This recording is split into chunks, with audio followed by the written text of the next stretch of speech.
আসসালামু আলাইকুম, সবাই কেমন আছেন? সকালবেলা 2টা কোন খাইছি, ফুরাই গেছে। আবার এনেছি 2টা কোন এনেছি, তারপরে 2টা লেমন এনেছি, ললি, এটা হলো অরেঞ্জ ললি। এই তো আইসক্রিম লাভার।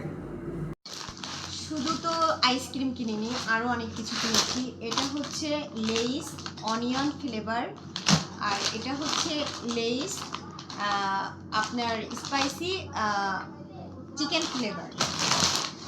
এই যে নিয়ে এসেছি, আমি যেহেতু চা লাভার, টোস্ট, লুচি, চানাচুর, নুডলস।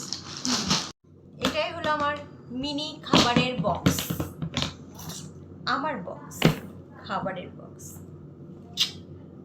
লাইক দিতে ভুলবেন না, প্লিজ সাবস্ক্রাইব করে দেবেন।